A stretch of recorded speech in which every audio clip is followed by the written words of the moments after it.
もみじに限らず植物を鉢植えで育てていると雑草が生えてくることがあります。今までの私なら雑草に余計な養分を吸われてしまって良くないと思って見つけ次第根こそぎ引っこ抜いていました。でも最近は鉢から勝手に生えてきた雑草は抜かずに一緒に育てることにしています。その方がもみじにとって良い効果が得られるのではないかと最近考えるようになったからです。お店で売っているもみじのポット苗を見ると鉢から雑草が生えている状態をよく目にします。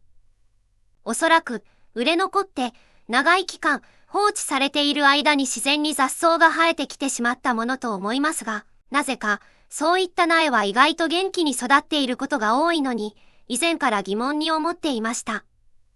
少し前にマンションのベランダでもみじの鉢植えをいくつか育てている人の家にお邪魔したことがありました。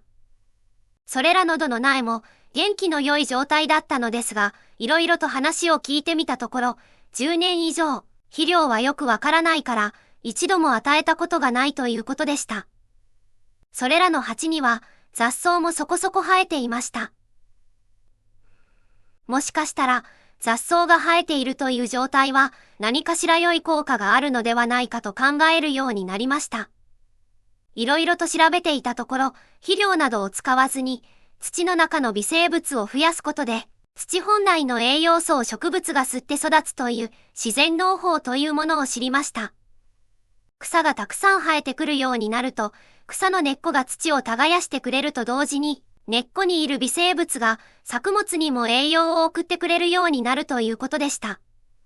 肥料を与えると、植物が肥料に依存するようになるために、土の中の微生物が減ってしまうので、肥料は一切与えずに農作物を育てる方法です。土壌微生物を増やして作物を育てる方法は自然農法の畑で行うのが一般的のようですが、もみじの鉢植えでも同じようなことができるのかどうか試したくなりました。とりあえず、鉢に生えてきた雑草は抜かずに、もみじと共生させながら、肥料や農薬を与えることはせずに、試行錯誤しながら育てていこうと思っています。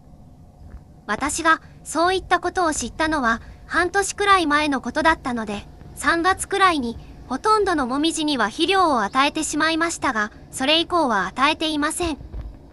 つまり、肥料の代わりになる土壌微生物を増やすために、雑草と共生させるというのが、肥料を与えない育て方になります。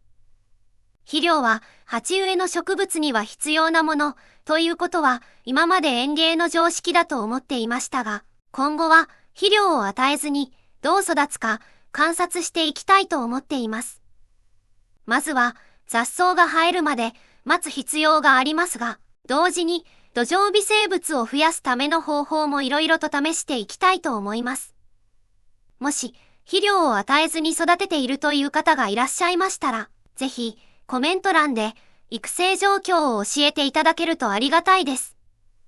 ご視聴いただきありがとうございました。